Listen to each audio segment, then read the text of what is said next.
Breaking news చూస్తున్నారు. Pawan Kalyan parliament నుంచి పోటీ చేయబోతున్నారు. అంటే పార్లమెంటుకు పోటీ చేయబోతున్నారా, లోక్సభ అభ్యర్థిగా బరిలోకి దిగబోతున్నారా అనే క్వశ్చన్ మనకి ఇప్పుడు రైజ్ అయింది. అసలు ఇంతకీ ఏం జరిగింది దీనికి సంబంధించి మాట్లాడుకునే ప్రయత్నం చేద్దాం. ముందుగా ఒక్కసారి ఒక 2 అడుగులు వెనక్కి వెళ్తే, అంటే కాస్త గతంలోకి వెళ్లే ప్రయత్నం చేసినప్పుడు తెలుగుదేశం పార్టీ జనసేన ఉమ్మడి అభ్యర్థులను ప్రకటించినప్పుడు తెలుగుదేశం పార్టీ చెప్పుకొచ్చింది 3 స్థానాలు పార్లమెంట్ నుంచి జనసేన పోటీ చేస్తుందని చెప్పి. అయితే ఆ 3 స్థానాలకు సంబంధించి మాట్లాడుకుంటే అప్పుడు గట్టిగా ప్రచారం జరిగిందని చెప్పుకోవాలి. అనకాపల్లి కావచ్చు, కాకినాడ, మచిలీపట్నం, ఈ 3 స్థానాలకు సంబంధించి ఒకసారి మ్యాప్లో చూపించే ప్రయత్నం చేస్తాను. అనకాపల్లి, కాకినాడ, అలాగే మచిలీపట్నం, ఈ 3 స్థానాలకు సంబంధించి చాలా జోరుగా ప్రచారం జరిగింది. ఎందుకు అనే అంశానికి సంబంధించి మాట్లాడుకుంటే అనకాపల్లి నుంచి నాగబాబు బరిలోకి దిగుతారనే ప్రచారం గట్టిగా ఉంది. ఇన్ఫాక్ట్ ఇప్పటికీ అటువంటి ప్రచారం ఉందని చెప్పుకోవాలి. అలాగే కాకినాడ నుంచి సానం సతీష్ కూడా బరిలోకి దిగబోతున్నారు. ఎందుకంటే ఇటు పవన్ కళ్యాణ్కి, అటువైపు నారా చంద్రబాబు నాయుడుకి, ఇద్దరికి కూడా ఆయన సన్నిహితులు. దీంతో ఆయన కాకినాడ నుంచి బరిలోకి దిగబోతున్నారు అనే ప్రచారం చాలా విస్తృతంగా జరిగింది. ఇక అలాగే మచిలీపట్నం బందరు విషయానికి వస్తే కనుక బాలశౌరి, ఆయన రీసెంట్గా వైసీపీ నుంచి ఆయన ఇటు టీడీపీలోకి వచ్చిన పరిస్థితి. సో ఈ నేపథ్యంలో ఇటు బాలశౌరికి సంబంధించి ఆయన కంటెస్ట్ చేయబోతున్నారు అనే ప్రచారం చాలా జోరుగా జరిగిన పరిస్థితి.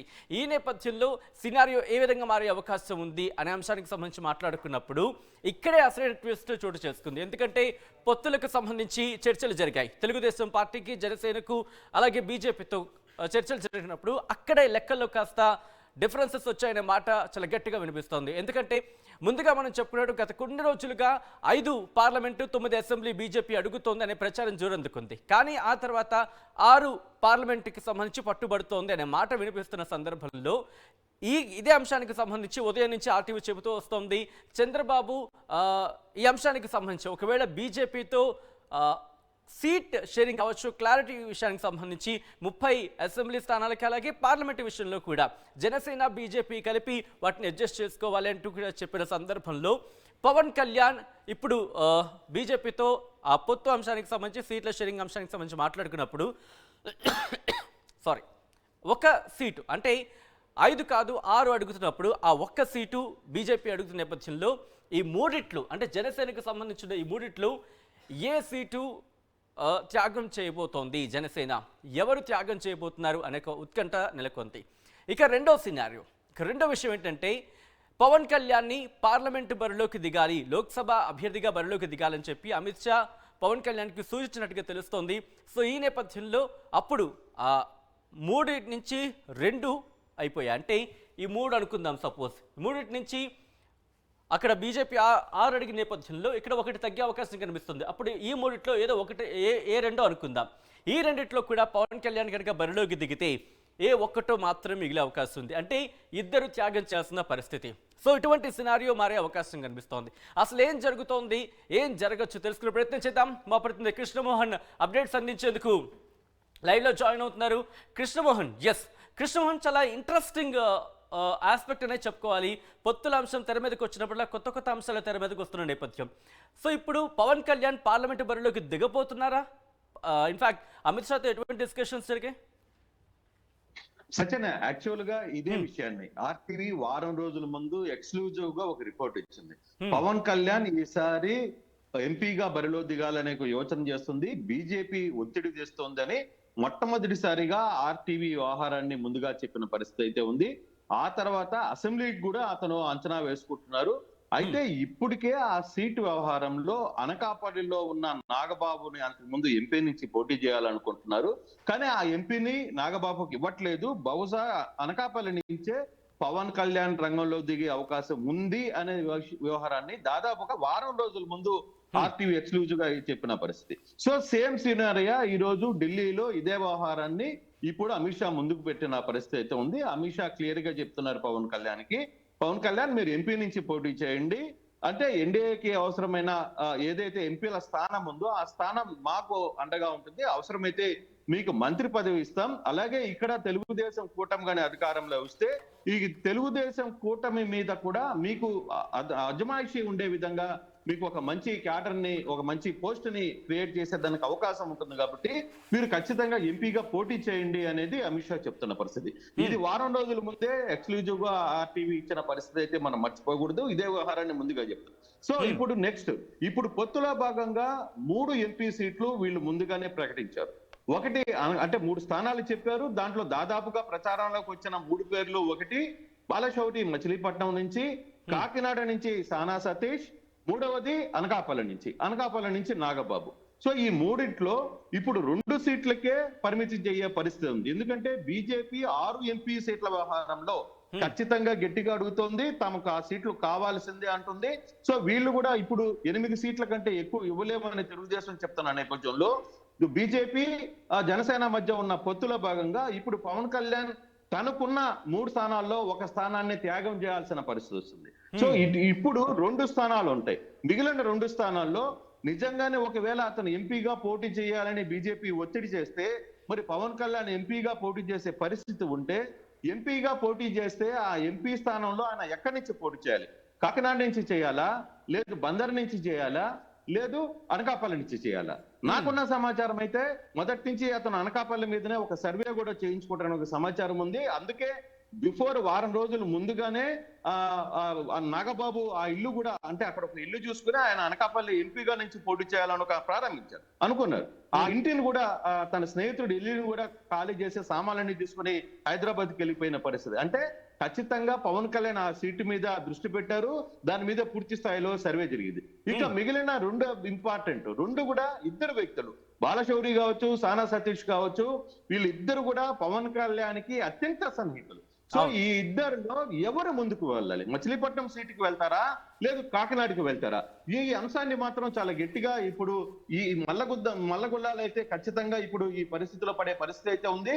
సో ఈ వ్యవహారంలో పవన్ కళ్యాణ్ ఏ నిర్ణయం తీసుకుంటారు? లేదు పవన్ కళ్యాణ్ తాను చెప్తున్నట్టుగా తాను మాత్రం అసెంబ్లీకే వచ్చి ఈ 2 సీట్లు ఎంపీకు, ఒకటి కాకినాడకు సానా సతీష్ ని, మచిలీపట్నం నుంచి బాలశౌరిని ఇద్దరికిచ్చి అనకాపల్లి సీటుని త్యాగం చేసే పరిస్థితి ఉంటుందా? సో ఇటువంటి పరిస్థితి అయితే ఇప్పుడు ఈ 2 స్థానాల్లో ఏదో ఒక స్థానాన్ని డిక్లేర్ చేసుకోవాల్సిన పరిస్థితి ఉంది. ఈ ముగ్గురులో ఒకరు తన స్థానాన్ని త్యాగం చేయాల్సిన పరిస్థితి కూడా ఉంది. ఈ నేపథ్యంలో పవన్ కళ్యాణే ఎంపీ సీటు వద్దు అనుకుని ఎమ్మెల్యేగా రంగంలో దిగుతారా, లేదు ఈ ముగ్గురులో ఎవరికి ఒకరిని తప్పించే బాధ్యత ఏమైనా చేస్తారా? ఆ దిశగా పవన్ కళ్యాణ్ ఎవరైనా అంటే ఇప్పుడు ఈ ఇద్దరి విషయంలో ఎట్లుంటదంటే, ఒక కుడి కన్ను అయితే ఇంకో ఎడమ కన్ను. ఈ 2 కన్నుల్లో ఏ కన్ను నీకు ఇంపార్టెంట్ అంటే అటువంటి పరిస్థితులు ఇప్పుడు కాకినాడలో గానీ, లేకపోతే మచిలీపట్నం బాలశౌరి విషయంలో గానీ ఉంది. సో ఇటువంటి పరిస్థితుల్లో ఇప్పటికిప్పుడు ఈ వ్యవహారాన్ని అంత త్వరగా తేల్చే పరిస్థితి అయితే లేదు. అయితే ఈ రోజు సాయంత్రం రేపటి లోపల కూడా పవన్ కళ్యాణ్ ఈ వ్యవహారం మీద ఒక స్పష్టత ఇవ్వాల్సిన పరిస్థితి ఉంది. సో పవన్ కళ్యాణ్ బేసిక్ గా అంటే బీజేపీ ఏదైతే వ్యవహారాన్ని చెప్తుందో, బీజేపీ ఒకటే చెప్తుంది, మీరు ఎంపీగా పోటీ చేయండి, మీరు ఎంపీగా పోటీ చేస్తే మీకు ఆంధ్రప్రదేశ్ రాజకీయాల్లో అంటే రేపు ఎక్స్ట్రా గవర్నమెంట్ మంది వస్తుంది, ఒక కీలకమైన మంత్రి పదవిని ఇవ్వబోతాం, ఇచ్చినప్పుడు మీకు ఆంధ్రప్రదేశ్ రాజకీయాల మీద కూడా గ్రిప్ వచ్చే పరిస్థితి ఉంటుంది. అటు ఒకవైపు తెలుగుదేశం అధికారంలోకి వచ్చినా, ఇంకో పార్టీ అధికారంలోకి వచ్చినా ఆ రెండింటి మీద కూడా మీ గ్రిప్పుని పట్టును సాధించే ప్రయత్నం ఉంటుంది అనేది చాలా క్లియర్ గా చెప్తున్న పరిస్థితి. సో అందులో భాగంగా పవన్ కళ్యాణ్ మరి ఎంపీకి ఒకవేళ ఆ ఎంపీకి గాని ఒప్పుకునే పరిస్థితి అయితే తన అన్నని త్యాగం చేయాల్సిన పరిస్థితి ఉంది. ఆ తర్వాత 2 సానా సతీష లేకపోతే బాలశౌర్య, ఈ ముగ్గురులో ఇద్దరిలో ఖచ్చితంగా ఒకరు త్యాగం చేయాల్సిన పరిస్థితి అయితే ఉంది. లేదు ఇంకా పవన్ కళ్యాణ్ నేను ఎంపీగా పోటీ చేయను, ఎంపీగా వద్దు, నాకు వీళ్ళిద్దరు అవసరం అని ఆయన గాని కూర్చుంటే మాత్రం సానా సతీష్ కి కాకినాడ నుంచి, మరోవైపు బాలశౌరికి మచిలీపట్నం నుంచి వచ్చేది. కన్నా నాగబాబును మాత్రం ఆ సీటు నుంచి అనకాపల్లి నుంచి తెప్పించే పరిస్థితి స్పష్టంగా ఉంది. ఈ వ్యవహారం ముందుగానే నడుస్తుంది. ఇది వారం రోజులు ముందుగా ఆర్టీవీ ముందుగానే చెప్పింది. అనకాపల్లిలో తన ఇల్లును కూడా ఖాళీ చేసి ఆయన వెళ్ళిపోయాడు, అనకాపల్లి నుంచి పోటీ చేసే పరిస్థితి లేదు. బీజేపీ పవన్ కళ్యాణ్ కి చాలా క్లియర్ గా అల్టిమేటం ఇచ్చింది, మీరు బీజేపీని ఎంపీగా పోటీ చేయాల్సిన పరిస్థితి ఉంది, మీకు ఒక మంచి అవకాశం ఇస్తున్నామని చెప్పిన పరిస్థితి అయితే ఉంది సచిన్. సో ఈ యాంగిల్ లో చూసుకుంటే ఇంకా పవన్ కళ్యాణ్ ఎటువంటి డెసిషన్ తీసుకుంటారు? పవన్ కళ్యాణ్ ఎంపీగా తీసుకుంటారా, ఎమ్మెల్యేగా ఉంటారా? లేదు ఎంపీగా నేను పోటీ చేయాలి అని అనుకుంటే మాత్రం ఇక్కడ వీళ్ళిద్దరిలో కూడా ఒకరిని త్యాగం చేయాల్సిన పరిస్థితి. సానా సతీష్ లో గానీ లేకపోతే బాలశౌరిలో గానీ ఇద్దరిలో ఒకరిని త్యాగం చేయాల్సిన పరిస్థితి. సో ఇదే అంశానికి సంబంధించి కృష్ణమోహన్ ఒకవేళ ఇదే క్వశ్చన్ కనుక తలెత్తితే పొత్తులు క్లారిటీ వచ్చే సందర్భం కనిపిస్తోంది. కాబట్టి ఈ సందర్భంలో మళ్ళీ ఇటు ఆంధ్రప్రదేశ్కి వచ్చి దీనికి సంబంధించి చర్చలు జరిపిన తర్వాత అప్పుడు పొత్తుల మీద క్లారిటీ వెళ్ళే అవకాశం ఉంటుందా, లేకపోతే ఢిల్లీలోనే పొత్తుల మీద క్లారిటీ తెచ్చుకొని ఆంధ్రప్రదేశ్కి వచ్చే అవకాశం ఉందా? ఏం జరగచ్చు? లేదు, ఖచ్చితంగా మళ్ళీ ఆంధ్రప్రదేశ్ వచ్చే పరిస్థితి లేదు, అంత టైం లేదు. ఖచ్చితంగా ఢిల్లీలోనే డెసిషన్ క్లియర్ చేసుకోవాలి. ఈ రోజు రేపు ఆ లోపల ఖచ్చితంగా వ్యవహారాన్ని ఏదో ఒకటి తేల్చుకోవాల్సిన పరిస్థితి పవన్ కళ్యాణ్ చేతిలో ఉంది. సో ఇప్పుడు పవన్ కళ్యాణ్ కోరుకుంటున్నట్టుగా, పవన్ కళ్యాణ్ అంటే బీజేపీ కోరుకుంటున్నట్టుగా ఎంపీగా పోటీ చేస్తే వీళ్ళిద్దరిలో సానా సతీష లేకపోతే బాలశౌర్య, వీళ్ళిద్దరిలో ఒకరు త్యాగం చేయాల్సిన పరిస్థితి అయితే ఉంటుంది. లేదు పవన్ కళ్యాణ్ తానుగా త్యాగం చేసుకుంటే మాత్రం వీళ్ళిద్దరికి ఎంపీగా ఉండే పరిస్థితి అయితే ఉంటుంది సచిన్. సో డెసిషన్ అయితే చాలా త్వరగా చెప్పాల్సిన పరిస్థితి ఉంది. టైం బౌండ్ లేదు, వాళ్ళకి టైం ఎక్కడ కుదరడం లేదు. సో రేపు పరిస్థితుల్లో, ఎటువంటి పరిస్థితుల్లో రేపు ఈ చర్చలు ముగించాలని చెప్పి బీజేపీ చివరి దాకా ఒక అల్టిమేటం ఇచ్చిన పరిస్థితి అయితే కూడా చాలా స్పష్టంగా కనపడుతుంది సచిన్.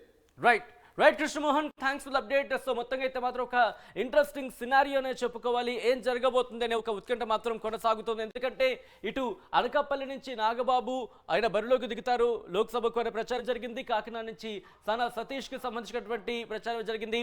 ముఖ్యంగా వైసీపీ నుంచి కొద్ది రోజుల క్రితం టీడీపీ జనసేన పొత్తులో భాగంగా జనసేనకి సంబంధించి జనసేనలో చేరిన బాలశౌరికి సంబంధించి కూడా దాదాపు అంటే టికెట్ మీద అంటే జనసేనలోకి చేరిన సందర్భంలోని టికెట్ మీద దాదాపు ఖరారు అనే మాట వినిపించే క్షణంలో ఆయన పార్టీలో చేరారన్న మాట వినిపిస్తున్న క్షణంలో ఇప్పుడు కేవలం 2 స్థానాల నుంచి జనసేన పోటీ చేయాల్సి వస్తే ఇక్కడ ఏ సీటుని త్యాగం చేస్తుంది, ఎవరిని త్యాగం చేస్తుందనే మాట వినిపిస్తుంది.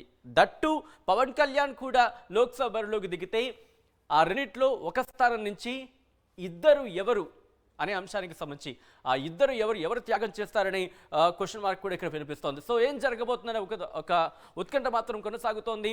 ముఖ్యంగా ఢిల్లీ కేంద్రంగా ఏపీ రాజకీయాలు శరవేగంగా మారుతున్నాయంటే కనుక అవుననే మాట వినిపిస్తోంది. సో పొత్తుల ఖరారు అంశానికి సంబంధించి క్లారిటీ మరికొద్ది రోజుల్లోనే అండం కన్నా మరికొద్ది గంటల్లోనే వస్తుంది అనడంలో ఎటువంటి అతిశయోక్తి లేదు. ఎందుకంటే దీనికి సంబంధించి చర్చల మీద చర్చలు జరుగుతున్నాయి, సమయం ఎక్కువ లేదు. కాబట్టి ఏ విషయమైనా త్వరగా తేల్చుకోవాలని చెప్పి ఇటు తెలుగుదేశం, జనసేన, బీజేపీతో చర్చలు జరుపుతున్న సందర్భం ఉంది. కాబట్టి ఏం జరగబోతుందో వేచి చూద్దాం.